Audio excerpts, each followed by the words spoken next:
Good afternoon. I'm Ann Brusky, and I'm the Senior Manager of Public Programs here at the Arts Center, which means I get to work with amazing and very creative colleagues, many sitting right there, in creating programming for the Arts Center in our performing arts, our community arts, our education, and our arts-based preschool. So we're trying to reach diverse constituencies, all while fulfilling the mission of the Arts Center. So just welcome to all of you and to this panel, and this panel is School Crossing Art, Education, and Environments. And it explores the processes for creating and disseminating relevant programming and curricula inspired by art environments to enrich student learning and inspire future generations to connect with these art forms. Additionally, the panelists will discuss ideas for creating learning experiences for communities shaped by art environment sites. So, on the panel, we are pleased to welcome Dr. Liz Rex and Art Center Education Specialist Jen Balgi, who will talk about their work developing curricula here at the Art Center with along the Education Department here at the Art Center. Jared Roll, who is with the Wagner Grotto, and Marilyn Rolfsmeyer with Nick Engelbert's Grandview in Hollandale, Wisconsin. So each will have a little bit of time to talk about the incredible work they're doing, and then we'll dive into a deeper discussion where you can ask all your burning questions. So, here we go. All right, so Dr. Liz Rex is a lecturer in art education at the University of Wisconsin-Milwaukee. Through experiences teaching college, K-12, and community art classes, she has arrived at her current work, which includes researching, creating, and implementing curricula that broaden traditional definitions of art. Her goal is to enable diverse learners to make meaningful connections between art and everyday life. Rex has worked with the John Michael Kohler Arts Center on education projects over the years, and most recently collaborated with the Education Department to develop and document contemporary art curricula using art environments as the focus and inspiration. Liz is co-presenting with Art Center Education Specialist Jen Balgi, a visual artist and educator from Sheboygan, who holds degrees in art and education from Cardinal Stritch University. She strives to use universal accessibility points of artist-built environments to engage learners of all ages and abilities. She is the museum representative on the Professional Development Committee on the Wisconsin Art Education Association Board, and currently serves as president-elect on the Dementia Care Network of Sheboygan County. So, we'll give it over to Liz and Jen. Okay, great, thank you. Okay, I have to say I was really excited when Ann and the education crew, who I've worked closely with for a number of years, as Ann mentioned, invited me to, or asked if I would like to help them. Help them create some curriculum and in relation to these exciting artists. And I have a hard time saying no to Kohler. Anytime they ask me to do anything, just don't tell them that. So this was a fantastic journey that we've been on for about a year and hope to continue to grow. So we're looking to create innovative art curricula in relation to the art environment builders and make that available to teachers. So as someone who is in the schools a lot in Milwaukee, I work with art education students and get to be in the classrooms quite a bit. This group of artists is I would say underrepresented, except for perhaps by any educators in this room or perhaps on this panel, but it's rare that I see them as a focus in classrooms.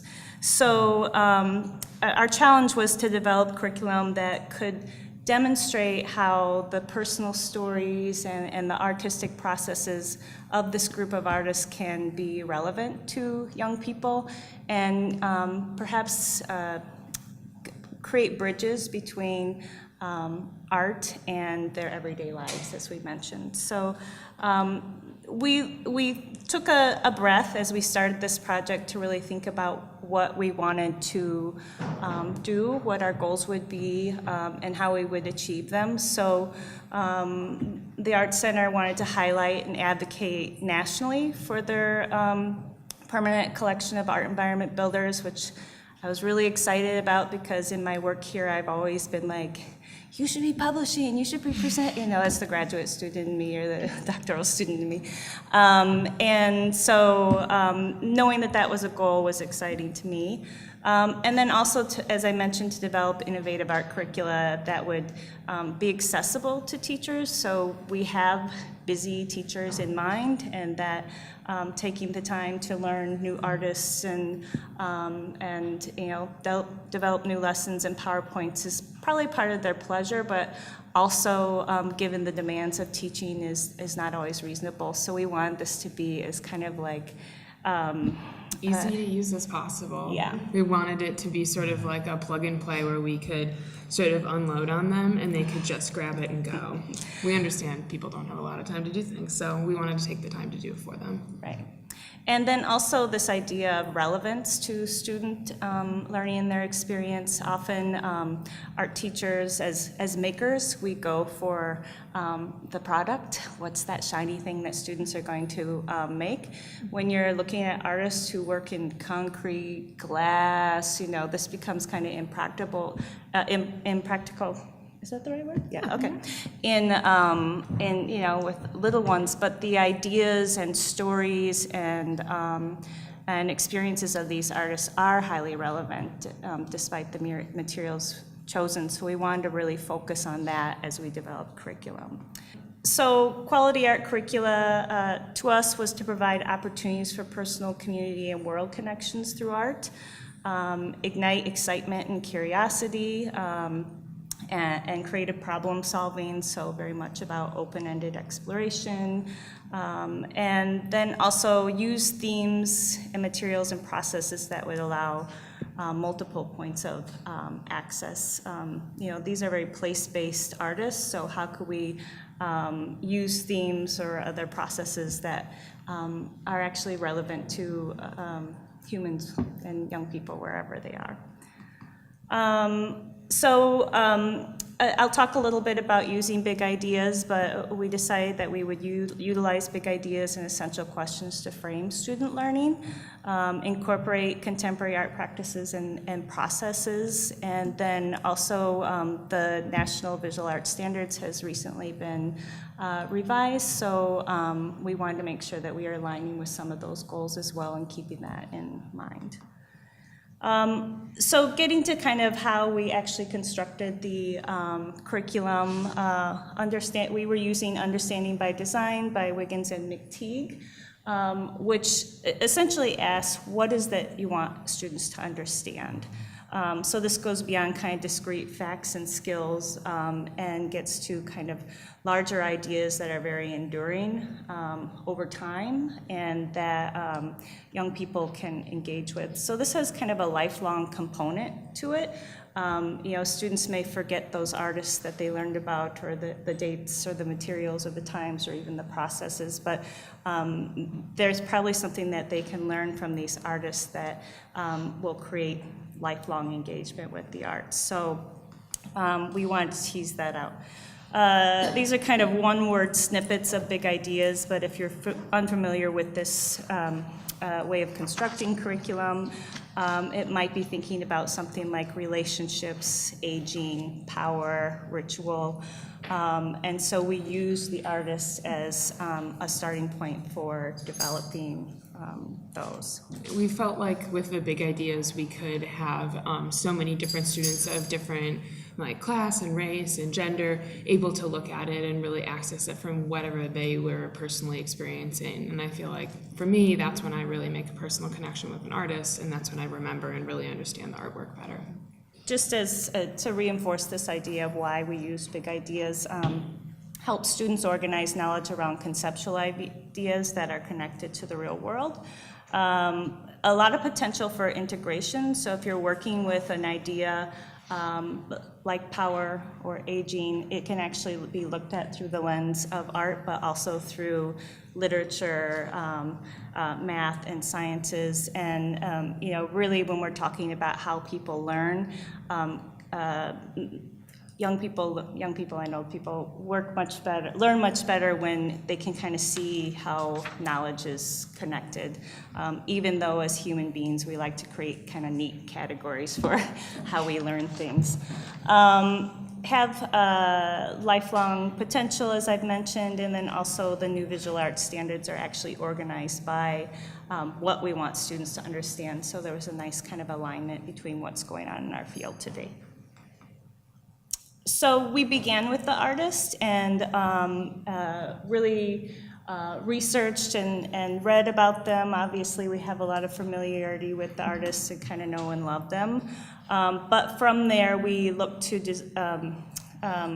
tease out what big ideas we thought would work for us and also be relevant to students. So we actually had some themes that the curators had also pulled out from these works and had read and looked at those, and some of those, there was some overlap there, but then also some that were distinct to what young people might engage with. So then we were able to identify art lessons from that, but then also start to think about parallel lessons. There's more work to do, right, Katie? One thing I liked about this is the flexibility of it. We generated, I think, 8 big ideas that we could work with, but 9, sorry. And from there, we could, develop as many art lessons as we wanted.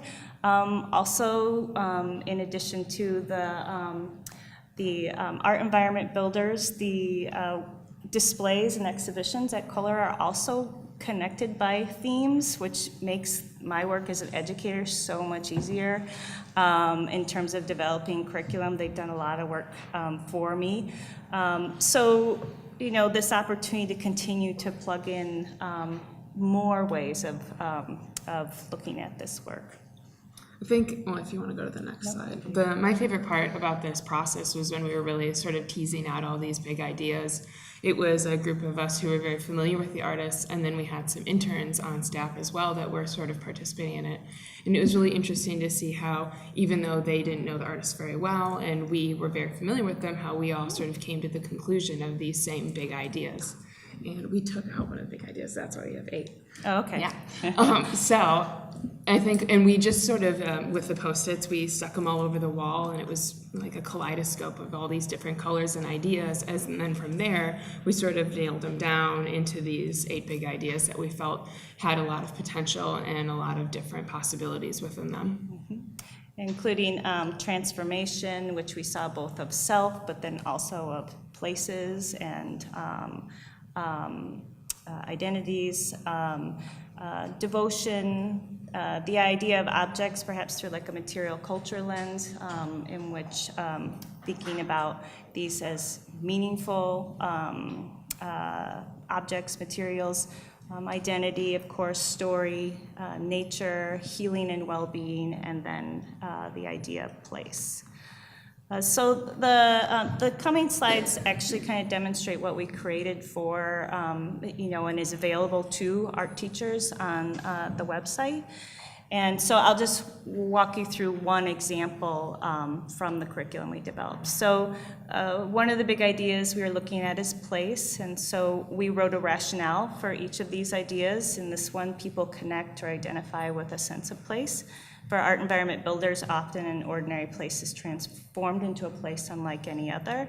Through these ideas, learners can expand their understanding of the connection between the construction of place and individuals and communities. So thinking about why is this an enduring idea, how does it connect to the art environment builders, but then why is this relevant to learners was kind of the rhythm that we took, and then always writing essential questions in relation to that as well, which become kind of philosophical frameworks. And you'll notice that the essential questions don't have anything to do with art or have to do with art environments, because we wanted it to be like cross-curricular so that teachers could take this idea of place and create a curriculum around even just that big idea.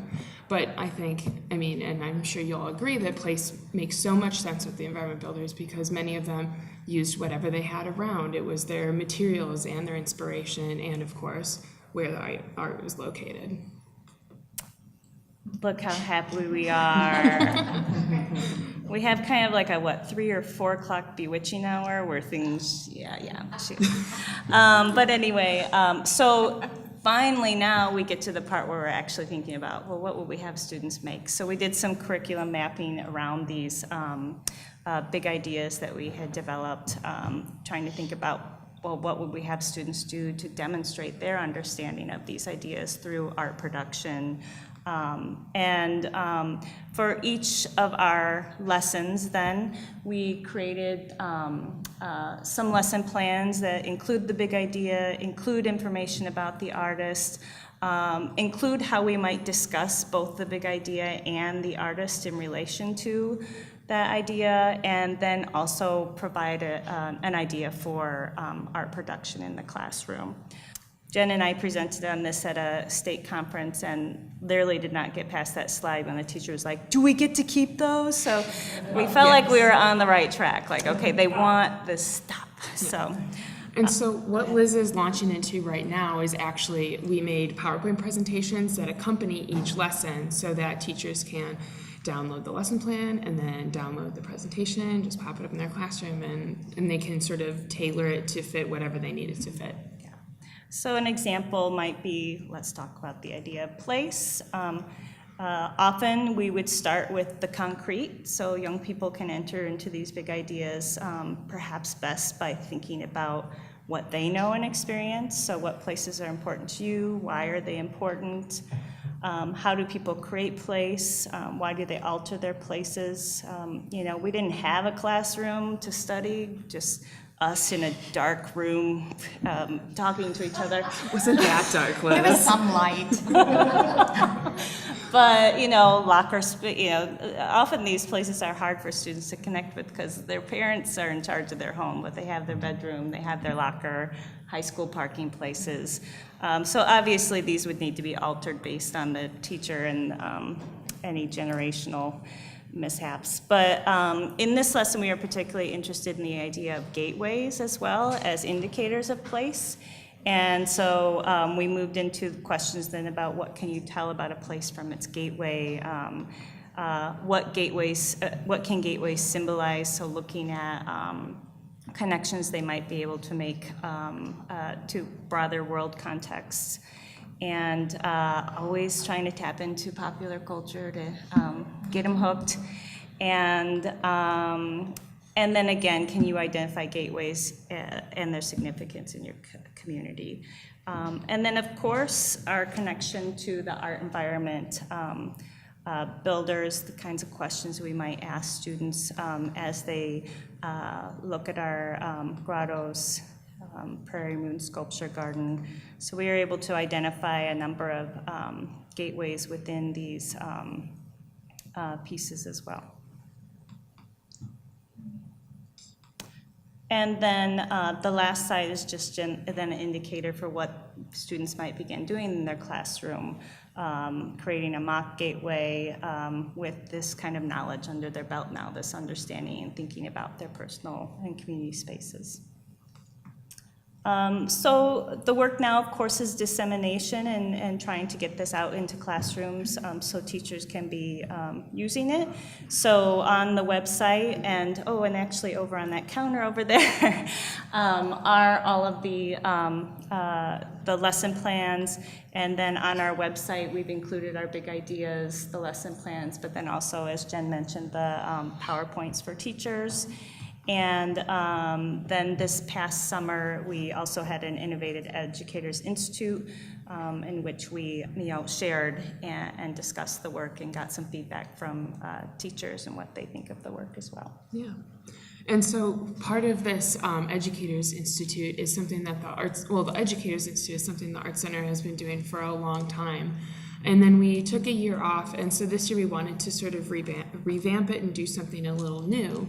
So when we were working on all this curriculum, it sort of made sense that we would kind of wander Wisconsin and take it around to different places. And so we were able to go to Nick Engelbert's Grandview, and we went to the Concrete Park up in Phillips, and then we did one here in the Art Center at Tellon.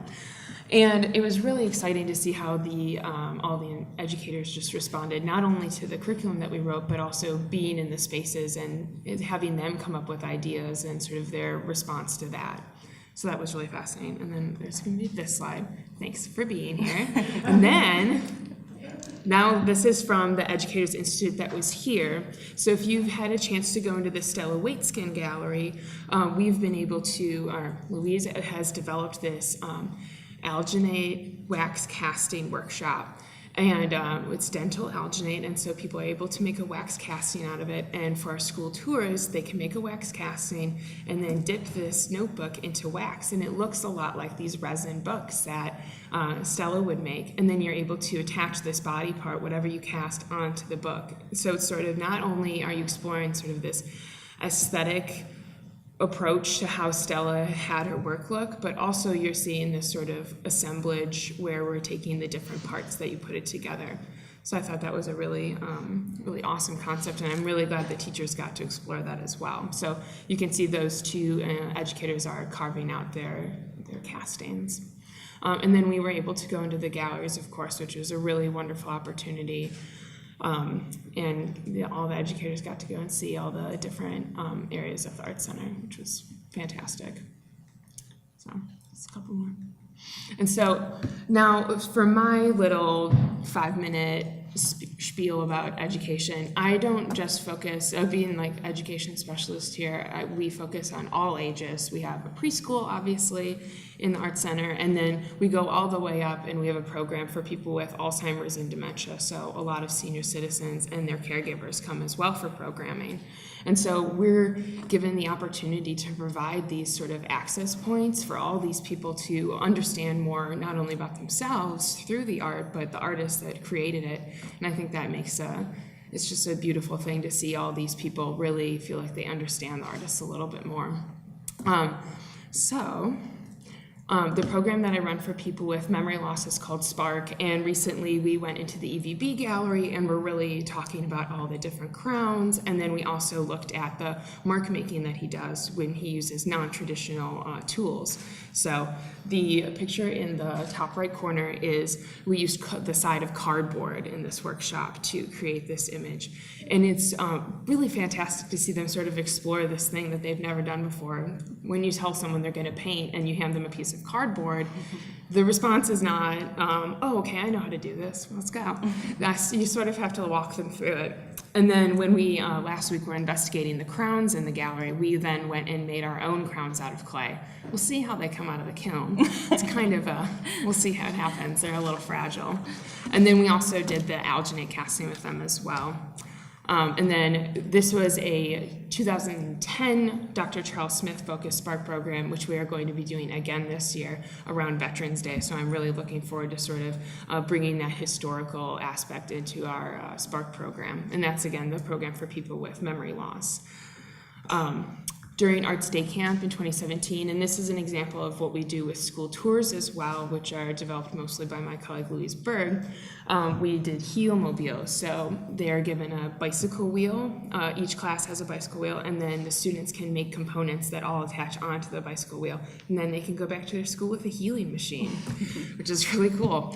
And there even was a school, they brought many students here, and they hung all their healing machines into a hallway and had a healing hallway that people could walk down underneath all their Heelmobiles, which I thought was a really cool idea. And then with our younger learners, we have Keely Phippen, who's our preschool administrator, and she does a fantastic job not only of having the students connect with each of the artists, but also sort of synthesizing the artists together. So right here we have, during our Mini Arts Day Camp, they're painting driftwood, inspired by Mary Knoll, but they're using brightly colored paints, also Mary Knoll, but then they're using glitter with Floyd Boland and the Rhinestone Cowboy House, which I think is a fantastic little combination of the two. And something else that she's really been fostering a lot with this early childhood and these younger learners is our literacy links to the arts. And you can see those over on the counter as well, near the lesson plans. And those will really take all these different children's books and connect them to the different art sites so that parents that maybe don't know how to talk as much about art or the different exhibitions can take this book and use it as a spring point where they can take the sheet that's in there and talk their children through it and really begin to sort of get that investment while they're young. And then I also work a lot with the Jamestown Woodland Sculpture Garden, and I've been trying to do more and more workshops out there to sort of get more community members to know about this site, because not many people do know about this site. They'll walk in and they're like, what is this place? And I'm like, well, you're in for a ride. And so it's really fun to see them come in, and I get to take them on a tour, and then they get to sort of explore the materials of concrete.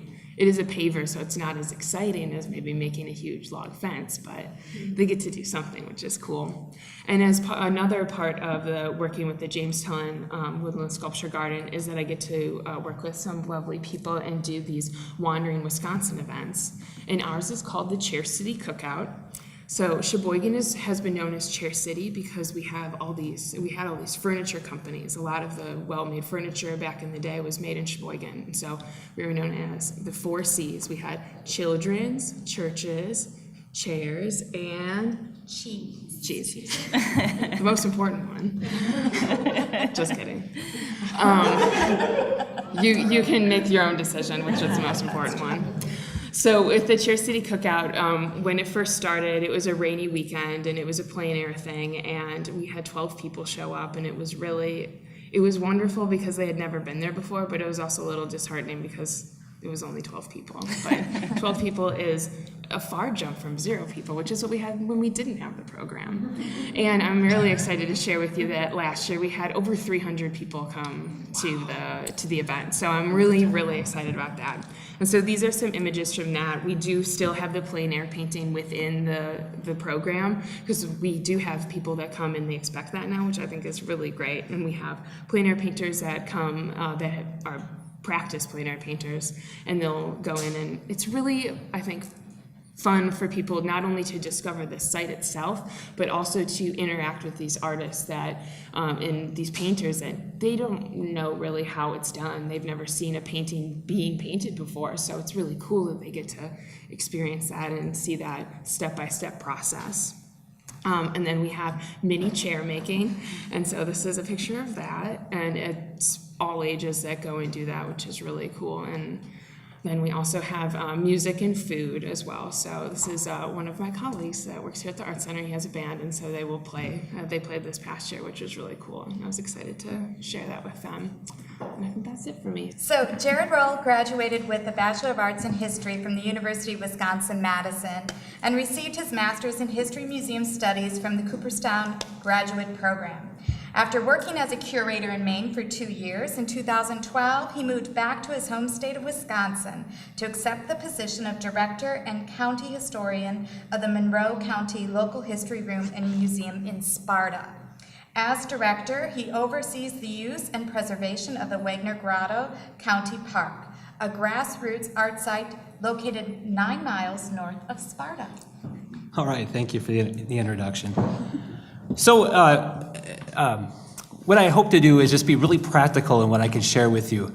I'll share with you how we let people who live in our area know about this wonderful place called the Wagner Grotto County Park, and how do we help them become inspired by what they find there. So as I was introduced, so my name is Jared, and I work here at this building, and this is our county's history museum on the first floor. On the second floor is a separate museum. It's the Deke Slayton Space and Bicycle Museum. We have 2 museums in one building. And so one full-time employee, that's me, and so I do hire someone to be there when I'm not there, like today. And just a correction, I've been here for 15 years, and part of my job is I run the county's history museum, and then we also are the site stewards for the Wagner Grotto County Park. So what is the grotto? If you haven't seen it before, this is one of those beautiful, wonderful, inspired outsider art sites. It's located about 15 minutes, a 15-minute drive north of Sparta, Wisconsin, on this small tract of land. What you would find there is a collection of sculptures. It's called the Glass Church, is what you see on the right-hand side, and it is an assemblage of sculptures and structures made out of concrete and broken glass and other found objects. I'll tell you just a little bit about the history. I know that when we talk about our sites, we get distracted. We want to focus so much on what makes them special. I can't do that as much today as I'd like to, because I want to talk to you more about programming. But I will just let you know, like, what is it? So, it's actually Grotto, and that's, if you would find us, that's where you would find us, is over on that side of the state. So what is this place? Well, back in 1929, this German immigrant couple visited another site, one of these fantastic sites. This one is down in Dickeyville, and you've heard of it before. It's the Holy Ghost Park. So just a little bit about these two folks, because they weren't artists. In fact, they came to America in 1885, Paul and Matilda did, with their son Ewald, and they bought a farm in La Crosse first, and then they ended up farming in a tract of land just north of Sparta, where the grotto is today. And then they kept that land, but then ended up buying a Ford business in the town of Bangor, and they were in the used car business for several years. When they retired, they would spend their summers at their farm residence, which is in Little Falls. And so here are these two folks. They're not trained artists at all, but they visit this site and they come back and they have to create. And that's what they did. So from 1929 up through about 1937, they created a series of sculptures on their property made out of concrete and broken glass and other found magical little items. This is just a picture of their farm, which is where the grotto is today. And this is an early postcard. And what's fascinating about their site is that as they were building it, I mean, back in those days, people did something called Sunday drives, and they would stop and they'd check out what's going on at the Wegner residence. And they started, locally, they would call it the Glass Works. Later, it became the Glass Church. They would call it because of the church that's there. But it became known by the locals and others living within an hour drive. And the Wegners did not sell admission to it, but they would sell postcards and soda pop. And it's just, it was known locally for a long time. And unfortunately, though, Paul, the husband of the team, he passed away in 1937. So it was only 8 years that he was working on it. And then his wife Matilda and their oldest son Charles, who lived nearby, the two of them finished up some projects that were unfinished when Paul got sick and passed away. And then Matilda passed away in 1942. And so they didn't work on it for very long, but there it was. After they passed away, their son Charles, who shared their vision from the best of our knowledge, he tried to keep it going, fixing what he could here and there, but nothing more was really added to the site, and there it stood. And unfortunately, like all these sites, they're like sandcastles, and every freeze and thaw and hard storm that we get, little pieces of it fall down. And in 1986, this is what you would find out there. It looked like the ruins of some battle that occurred at some magical city somewhere. And thankfully what happened, of course, like all of us, the Kohler Foundation learned of this site, stepped in, rescued it. They purchased the property from the family, and they immediately began to hire a group to come and fix it up, restore it. They hired Preservation Services, Inc., Lisa Stone, and her team came in, and they fixed it up over the course of a year and brought it back to life. In September of '87, they gifted it to Monroe County. So it's not associated with a college, it's associated with a county, which brings with it, I'm the go-between in between because, sorry. So what happened then is that we've got county government, and they said, okay, we have this county park. It's not like our other parks, where we just basically mow the lawn. It's got some other things there that need to be taken care of. So why don't we have our history museum take care of it? And that made good sense. And so we have been doing that since 1987. I've worked here since 2002. And so that is the story of the relationship of this wonderful site to us at the History Room. Now, in terms of how do people use the grotto? A couple of things you need to know is that it's an unstaffed site. Nobody is out there. And so we don't know exactly how many people visit. We do have a protected sign-in book that you can open up, and we encourage you, there's a little sign that says, please sign in. And we ask you to record where you came from and how many in your party, how did you learn about it. And from that, we estimate it's about 2,000 people.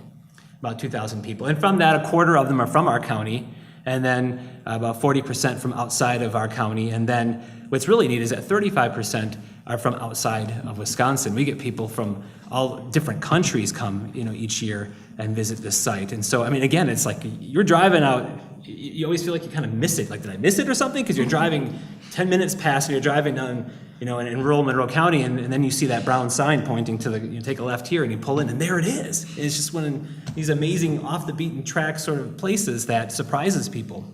So the other thing is we have it open seasonally. So we say like Memorial Day through Labor Day. That's when we hire a portable toilet to be out there. That's when we pay someone to mow the lawn. That's when we stock it with brochures.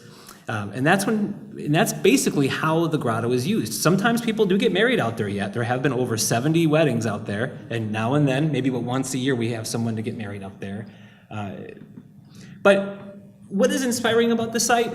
I could go on and on about this, but what's amazing about this place is that, again, it's like it's so unexpected. It doesn't fit in the landscape. It sits like a jewel on the landscape, though. And when you walk in there, your eyes just dart all around to these different colors and these different materials, and you can't help but play I Spy as you run your eyes down this fence, this glass-encrusted fence, and you're like, look at that. They put a little figurine's head in there, or there's an arrowhead right there, and it's just so whimsical and magical, and I'm so glad that we have this special thing in our county. I'm not an art historian at all, and I'm not an art educator. I'm more of I'm a material culture guy. And so it was a good fit for us that way. Yeah, it's just a neat place. So a couple challenges we have just in general about our programming. I mean, I'll be honest with you. It's only been the last 5 years we've really done any programming out there since I've been on board. One of the biggest challenges is that it's 15 minutes outside of town. And when I am not in the office, I need to have someone there for me that can be in charge because you've got to be open to the public. So that's probably the biggest challenge, is that it's so removed, and it's one of those things where it's like the grotto's out there, but yet I know it can't be just out there. So the good news is that starting 5 years ago, approximately 5 years ago, I attended a meeting of the Wandering Wisconsin Consortium. And we met, and it was the year after the first plein air event was done, and we did not participate in that because it was like, that just seemed like too much work. And everybody has a Terry Yoho story, so I'm going to tell mine. So we were all sitting there, and Terry turns to me, and with a big smile, she says, "Jared, we would really like the grotto to participate in plein air this year." And I said, "We'll do it!" And we did, and what made it easy is that I had such a wonderful team of people to work with that came, like Bob Terrell, he came out and helped supply everything for us, that he made it easy. So that was our first foray into it. But at the same time, what happened is that I get a call from an area teacher who says, "Jared, I grew up in Sparta, and I always thought the grotto was a neat place. But I'd kind of like to take my students out there. Can I do that?" Now, just as a little background, I do programming, like I develop curriculum with teachers and do programming with over 2,000 kids a year at my museum. So like I have a great relationship with the teachers, we work with them all the time, but not with the grotto because again, it's out of sight, out of mind. And so when she said this, I said, "Yeah, we can do this." And there's another reason why I was always hesitant about doing programming out there, and it has to do with what's colorful and glittering on the concrete. But I said, "Yes, let's do it," because I didn't want, you never say no to a teacher. And so what we ended up doing is that we developed a way for students to it's an introduction to this site that's in their community, it's in their county. The kids arrive on a bus because they have to arrange transportation out there. And so they get off the bus and you basically have 3 classrooms worth of kids coming. So we break them up into 3 smaller groups because we have to. The site is small. You can't have them just running all over the place because it's dangerous. So we break them up into 3 groups. Group 1 gets a walking tour that we just basically give them an overview. What is this place? Because how are you supposed to really wrap your brain around it? So we tell them, what is this place? What is it made out of? How long has it been here? And then the second part of that time is that we give them a scavenger hunt where they are encouraged to go around to the sculptures and find little things hidden because it's one of the best things about the site anyhow. But it also is training them to look carefully and closely and find the magic in each one of these sculptures.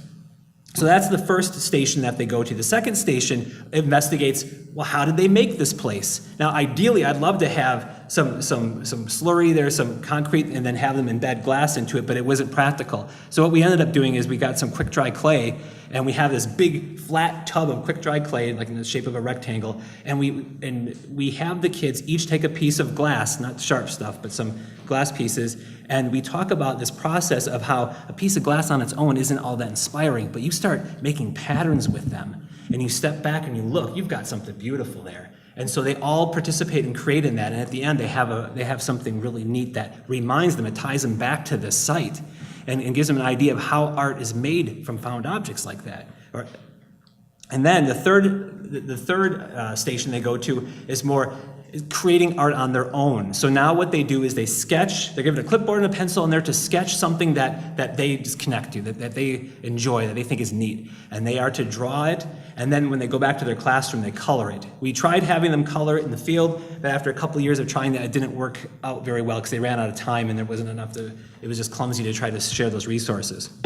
So that's what they do in a general way, just to get an introduction to the grotto. So what is some of the benefits of this program we do with this age group? By the way, these are second and third graders that we're doing this with. The biggest thing is they're getting site awareness. I mean, these kids didn't know it existed, and they have to know that it exists, because eventually they're going to be the ones in this community, and we're going to want them on our board. We're going to want them to care about this place. So site awareness is so essential.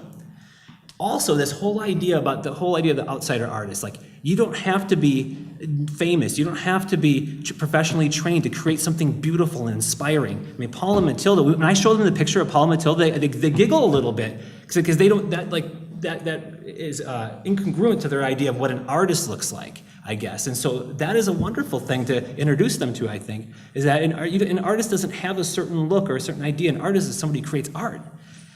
And then we want them to come away with this idea that my surroundings can inspire me to create art. I mean, this place lends itself to it because it's colorful, it's unusual, it's whimsical, but as they leave this site, I hope that they have this little seed planted that as they look around them in their world, that there's something else in their world that can inspire them to create something. So challenges. Okay, I just caught that kid right there. He's on the right-hand side, he's running right there. This is a problem we have on the site, is that you have at least 70 kids there at one time. It's not a big site. The stairs are uneven, and when it's damp, it was slippery. So some of the challenges we face is transportation coming out there. They have to get bussed in, and with school districts, that's always an issue. It's weather permitting. Thankfully, every time we've been there, it's been either a nice day or it's been a light drizzle enough that the teachers were like, "We're doing it anyhow." You know, they're a tough bunch. Yeah. We have a limited space for a group like this, and honestly, I'm nervous when we're out there because I'm just waiting for a kid to touch glass. That kid in the upper left-hand corner, I caught him too. He's so tempted. He wants to touch that glass. Thankfully, we've never had anybody cut themselves because there's opportunities everywhere. But that's why we also do the hands-on part where they each get to touch some glass that isn't sharp, and we make it clear this is the one thing you can touch because they want to touch. We want to feed that itch for them or scratch that itch for them, because I have that too. Some of what we would like to do in the future, and again, this is Jared dreaming, and some of you have really inspired me, today and yesterday. We would like to partner with some older students who can hopefully, I would love it if we could get them to study more of the creation process. Like, how did Paul and Matilda create these things out of concrete and broken glass, and have them make their own art from the concrete and broken glass. And then just work with teachers to say, I mean, as I mentioned before, teachers may not have the opportunity to just talk about this whole idea of outsider art. Well, what a great opportunity to do, because you have an example of it in your own county. We could partner with teachers to get them to be able to teach more about this whole idea of outsider art. I personally love it as well. So quickly wrapping it up, the other program we do, inspired by plein air, was Out Outdoors. This is one thing we do one day. It's just one day. That we do it. It started as plein air painting, but we expanded it because what we ended up doing now is that we have 3 artists come on site, and one of them is a plein air artist, one of them is a mosaic artist, and the third works with clay. And basically, we provide these materials to the general public for free, and they create art. They can get as much instruction as they want. And then they can take that art home, and it's all inspired by what they see around them. So it's just been wonderful. What we found when we first did plein air is that we were torn in 2 directions. We're targeting professional plein air artists because we need them to kind of give it legitimacy. But we were torn because I wanted it to be a family thing as well, because that's the majority of our public. And Sparta, Wisconsin, it's pretty blue collar. It's we're pretty humble people out there, I guess.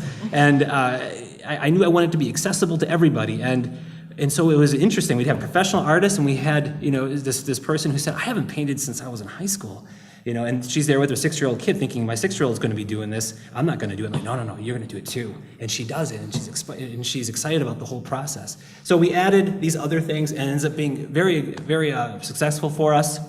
We have artist demonstrations out there. The first year we did it, we had 54 people show up over the weekend, and that was good. We were excited about that. The next year we had a little bit more. We had 160 something, and then the third year we had over 200. And now this past year, we just did it last month. It rained all day until 2:30. And this is heartbreaking for anybody who does any sort of outdoor programming, as you all do. But we still had 185 people show up. I don't understand. People pulled in with their windshield wipers on, eager to do art outside. It's like, I would turn around, but they didn't. So we're just like with the kids, we're creating site awareness. We're introducing this idea of outsider artists. We're giving an opportunity to make and take art. I mean, again, I love hearing these people saying, well, I haven't done art since I was in school. And they're 40, 50 years old. It's like, this is your chance. And they light up. It's for all ages. Those are our stats. Quick wrapping up challenges. Obviously, this picture sums it up well. This is from this year. Thankfully, we had enough canopies. When it rains, it can ruin everything. Thankfully, it didn't. So rain is an issue. It's weather permitting. And then we also have to deal with uneven terrain when it's slippery. We got glass. We have issues there. We have to truck in everything to the site and take it back out again, and that is a lot of effort. It's really hard to do.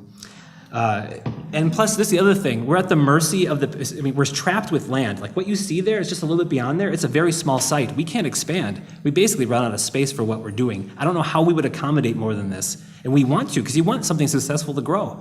We're at the mercy of the landowners who own the land across the street from that dirt road you see there. They let us park cars there at least that day. Now, they could change their mind one day and say, you know what, you can't park in our field this year. We're going to be doing something there. And that would really throw a wrench into our plans. And so I have approached them to see, would you sell it to us? Would you sell this land to us? And some of the families for it, some of the families against it, but we're working on that one. Because those are all big challenges to the site. So our future, we're going to deliver more to the site. We're going to increase sponsorship so that we can rent tables and chairs instead of hauling them from our museum. Pursue that adjacent land so we can grow this thing, bring in some increasing variety of art activities because we get a lot of repeat visitation. Have some live music, join art creations among the people that are there. But the big thing for us is going to be figure out how we physically expand because we're really landlocked in that spot. But we're grateful for how it's grown. The people in our county are hungry for art, and that is a wonderful, encouraging thing. Marilyn Rossmeyer is an award-winning teacher with a Bachelor of Science in Art Education and a Master of Science in Education. Recently retired from the Monroe School District with 38 years of teaching experience, she has been the Grandview Academy Education Director since its origin in 1997. She has also served on the boards for Wisconsin Arts Educators Association, Pecatonica, is that right? You got it. Oh my Yeah. goodness, I was nervous about You'll hear that a few times. Pecatonica, it's kind of fun. Pecatonica School District, United Fund of Iowa County, and the Argyle School District Leadership Council. Marilyn. So in 1981, my husband and I moved into a house up the road from what everyone referred to as a statue house. And so for many years, we just knew it as that. And it was falling into ruin, and it looked really, really unkept. So over the years, as we watched it fall apart, we wondered, does anyone else know anything about this place? And we found out a few people did, and over the years, we've learned a lot more about the artist. And I think what I'm going to do is just tell you a little bit about the artist's story. His name is Engelbert Koletnik. He was born in 1881 in Austria on a little farm, a little dairy farm, and decided as a young teen he wanted to go out and see the world. So he got on a steamship and he traveled for many years, seeing all sorts of continents and seeing lots of experiences, and discovered that maybe he didn't want to go back to his home country. When he came to America, he fell in love with a young woman by the name of Catherine Toney, who was also an immigrant, but from Switzerland.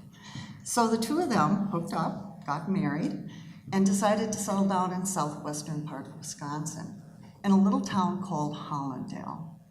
Now, Nick had a lot of skills, but his primary profession ended up being farming. So he was a dairy farmer. As he delivered the milk every day down to the little village of Hollandale. His children grew and realized quickly that that was not what they wanted for themselves. And they grew up and went on into their world of doing very successful things. However, Nick had an injury in the mid-50s, and that ankle injury gave him a little extra time on his hands. So he began to play in concrete and glass. And from there, 20 years later, he had over 40 statues in his front yard, including, as you can see in the picture, the house, which is completely covered in concrete, glass, and stone.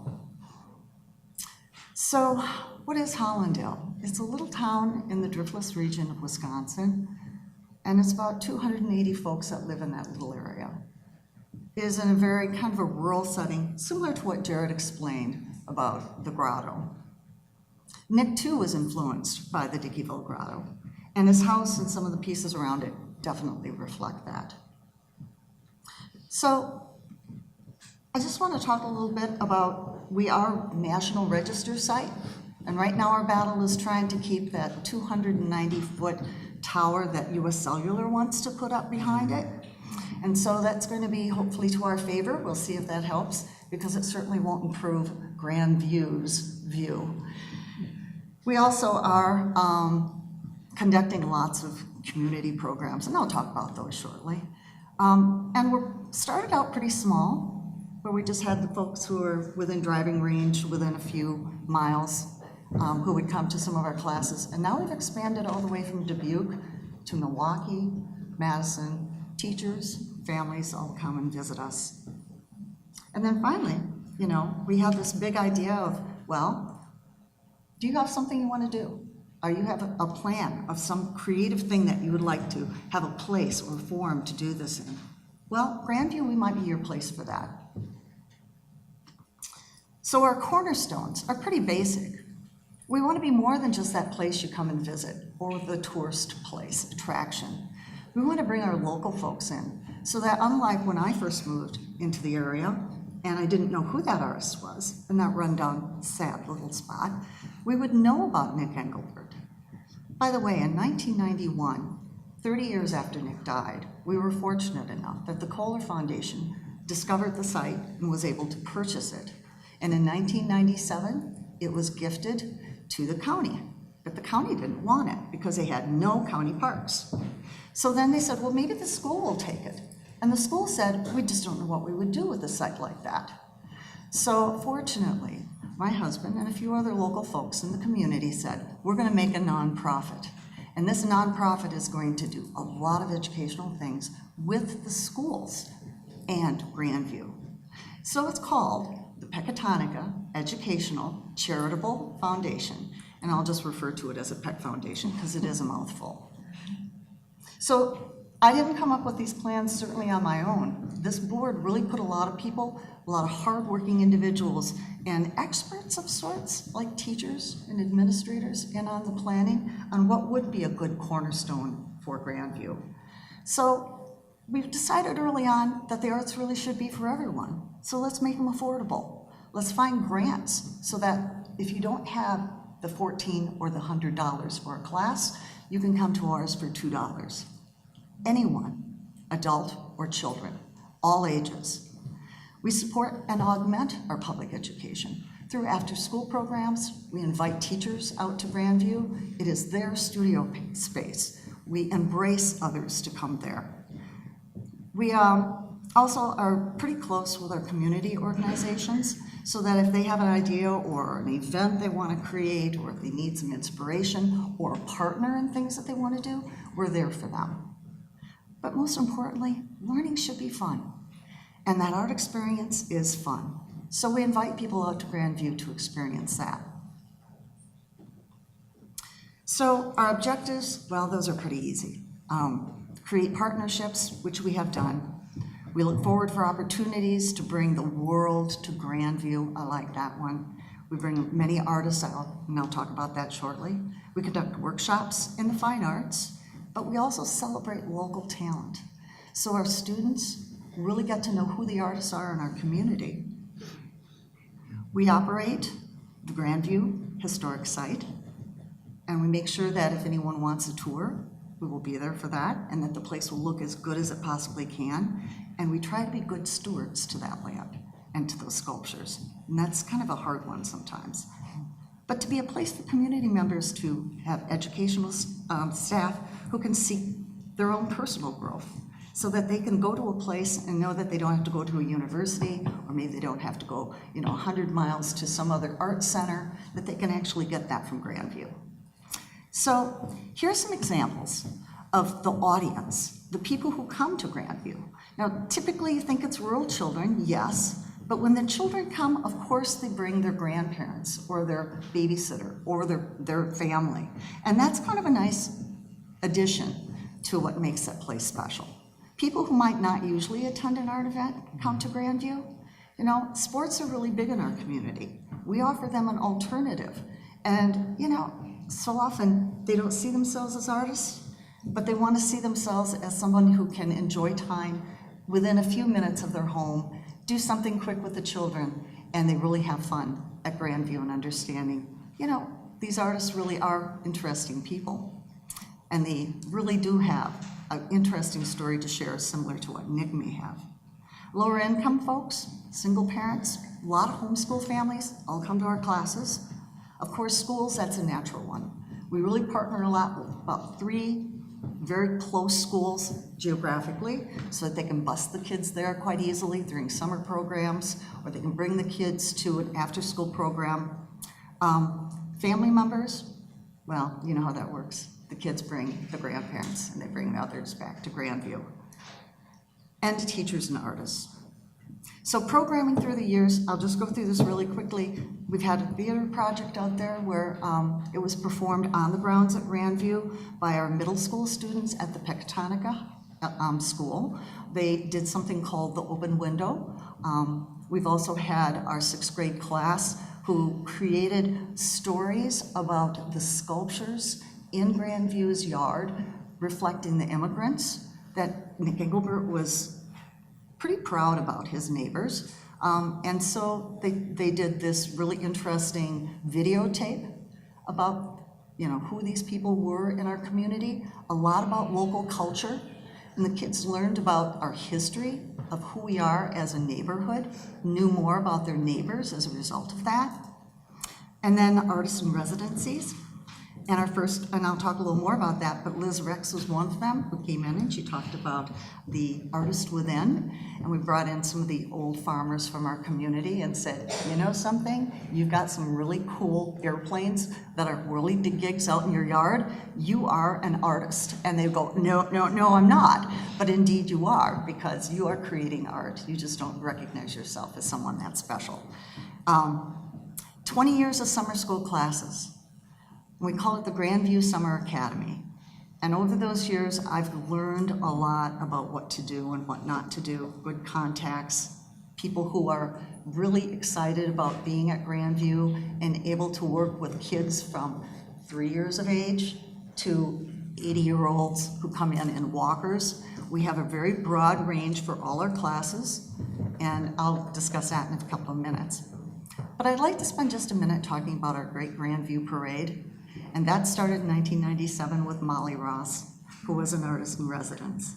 And when she came to Grandview from the Chicago Art Institute, she put up a 16-foot tall Paul Bunyan. But it wasn't concrete, as Nick had done. This Paul Bunyan was a lantern. So all the students, and 300 students and staff up the road, we shut down the highway, they come up to Grandview, and similar to what Jared was saying, we have stations. One station might be with an artist, another station would be Mud the Shed, where they bring memorabilia from home, and they get to stick it in this old, well, not so old, but it's a very interesting storage shed because of the things the children have put into the concrete, and the stories behind what they chose to put into that concrete. Another station would be cookies and graham crackers with strawberries with a whipped cream that Catherine Engelbert would have done because Catherine was all about feeding anyone who visited Grandview. So we had to make sure that she was included in this lesson about Nick as well. And you have to have a tour. So we would have some of the local folks that would come up who knew Nick and his children give a tour of Grandview. But the other thing I want to tell you about is what you're seeing right there. And it's our most popular brochure that we still use many years later. It was a brochure not designed by any artist, but by many 6th grade artists in Mr. Carey's 6th grade class at Pecatonica. The kids wanted to learn about Nick.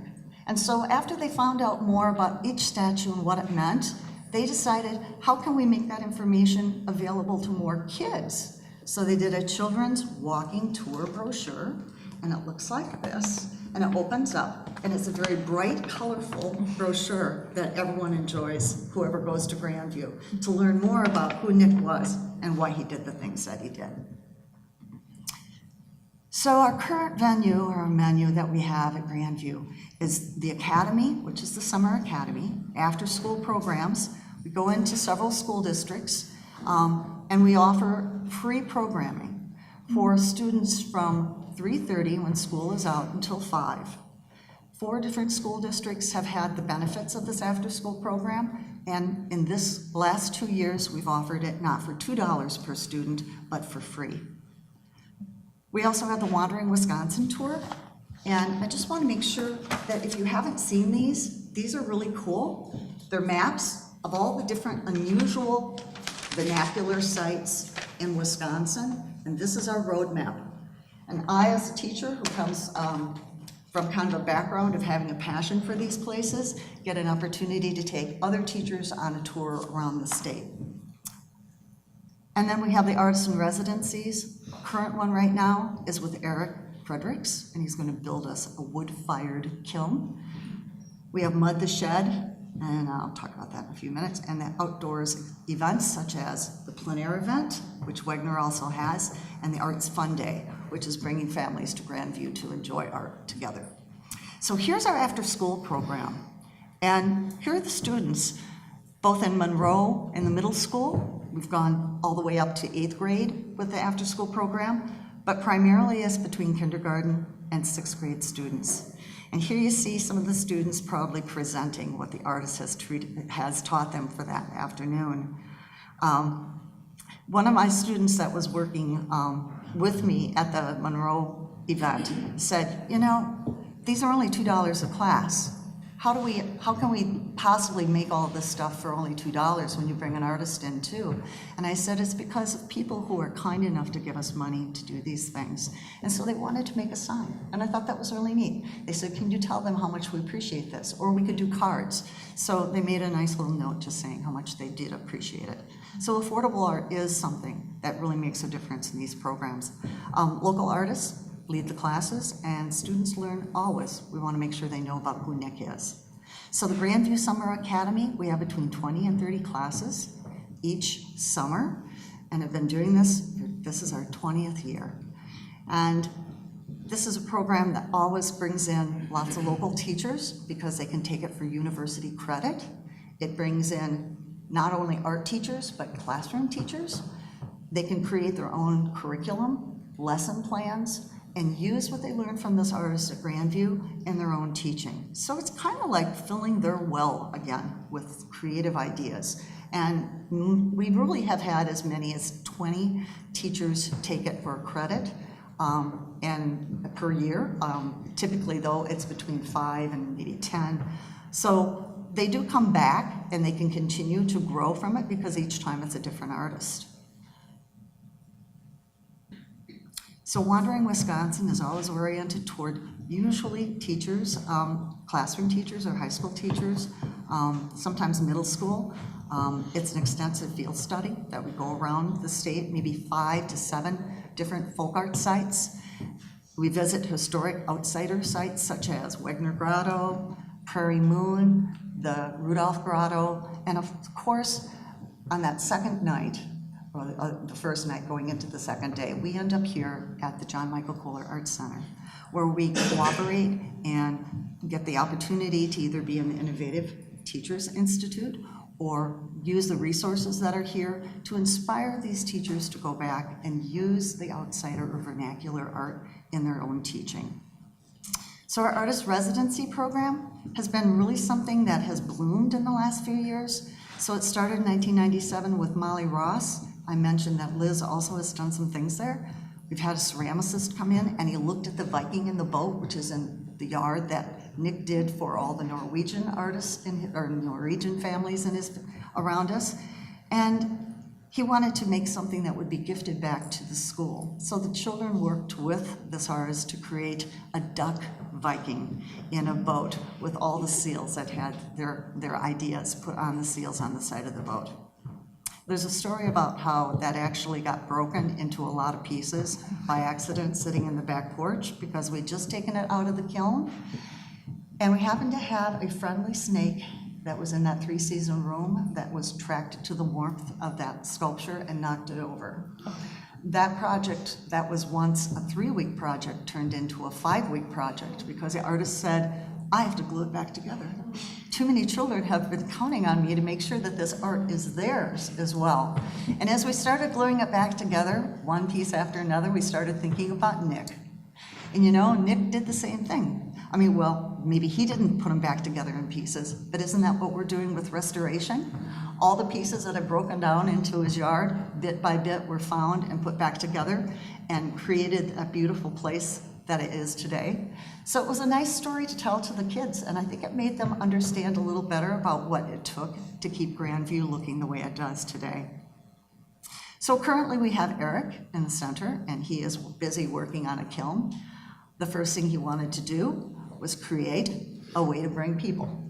We need people to build a wood-fired kiln, and food always works. So the pizza oven was built because we couldn't get anyone to come out on a wheeled or portable pizza oven. And he said, we can do this. I can just create it. And we did. Within 3 weeks, he had the oven done, and it works remarkably well. And he's right. It does bring people to Grandview. Mud the Shed, that's that storage shed that sits right outside the grounds.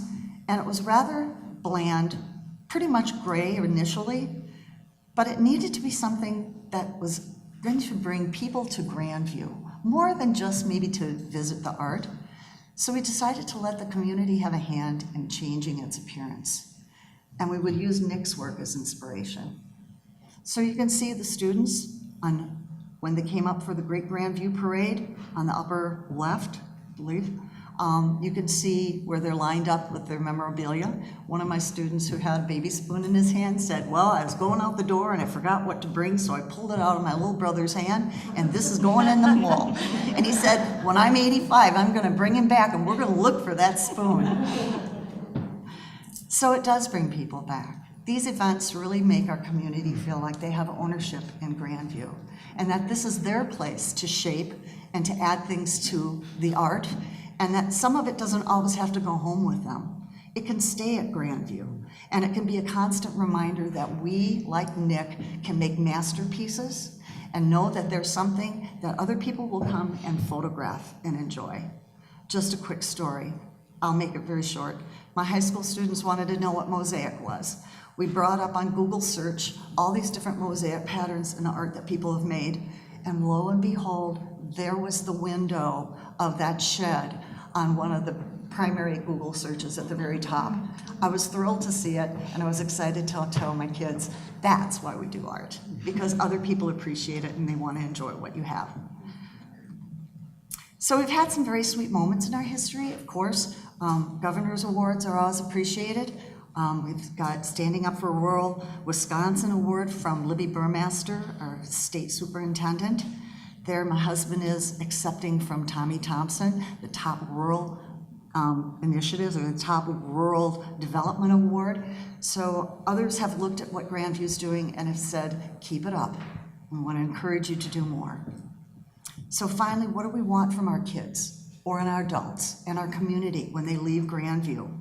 Well, we want them to know about local cultural arts, because Nick's yard is filled with immigrants, whether it's the Habsburg Castle, or if it's the Viking in the boat, or if it's the Swiss Patriots he built for his wife who was from Switzerland, or the double-headed Austrian eagle that he was so proud of his own country for, but most importantly, the largest and the most important statue in his yard is of the American eagle and the United States flag, because that's home to him now, his new home. And maybe our students need to know that same appreciation. We might be from all parts of the world, but the United States is a place to be proud of as well. And then Wandering Wisconsin in service, it's nice to know that when you cast these seeds out to a few teachers, they take this back with them and they teach it to their children. And they want them to understand how important this outsider or vernacular art is, and give our students that same permission that you can create art even if it doesn't look perfect, even if it isn't the prettiest thing you think it could be, it's yours. And it gives added voice to Nick. You know, we've got many voices touting what we're doing here and how important vernacular art is. The parade, well, that's all about learning about Nick and why he's an immigrant that we want to look at as our own local hero. And then create partnerships. You can't do it alone. You've got to get other people in your community fired up about who you are and what you're doing. You can't just say, we're the Grandview people. We want it to go beyond Grandview, beyond Hollandale, out into the whole state and the Midwest if possible. And I'm realizing that today and yesterday. That's what these conferences are all about. That's why we're here together, and to keep these things alive. The picture that you're seeing in the bottom corner is done by Doug Haynes. And it's his masterpiece that was created in one of our plein air events. And that's Grandview. And there you have it. Thank you.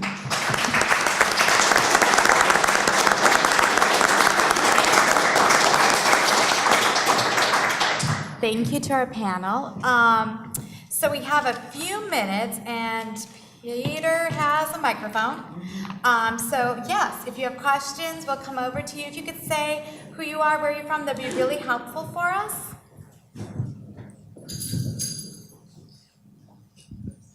Hi, my name is Liz Hamilton. I teach in the Foundation Art program at the University of Kentucky.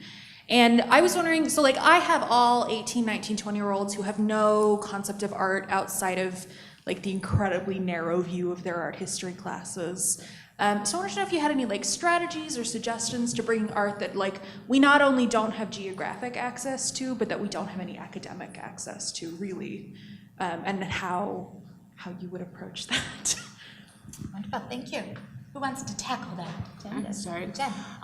One thing that we've found kind of successful with some of our students is making comparisons to artists that they may know. So like Mary Knoll and Alex Calder, for example, is a really good one. And some of Alex Calder's less known works, like he did this really whimsical fish that was filled with a bunch of different pieces of glass. And when you see things like that, you can really make like a much more apparent connection. And then we've also, the education department has developed these history links to the arts too. So those have been sort of a vehicle in which we can sort of make that connection as well. But I honestly feel like if there's any way that you can give your students a more immersive experience through, I don't know, virtual reality perhaps, and I think with Art Centers just did a virtual reality thing for a Tellin, or they did like a 3D Pano view, so hopefully you'll be able to see that at some point soon. I think that would be the best way to do it if you can't actually go to a site. Yeah, did you have any? I mean, I guess I could add to that part of my research work was about adults who identify as non-artists and kind of looking at why. And that sprung from, I mean, I was a studio trained, my bachelor's degree is in fine arts, and I left there feeling kind of disjointed because the places where I felt art was most exciting was in kind of everyday life celebrations and circumstances. So the how is, it may be difficult, but I think the why is really important because it really does kind of allow a broader range of entry points into art and meaning making that's really important for a range of people, so including young budding artists. I'm Sister Carolyn, and I teach both high school, but I did grade school. I think we have to be much more brave teachers to tell art history classes that we don't have to model on Europe anymore. Every curriculum seems to start there and never get to the present. That's one problem. But secondly, we have such a wealth, and we may have to help those art history teachers find it. But that was true when I was at school almost 30 years ago, and it's still going on. We have to have courage, folks. You're here. Thank you.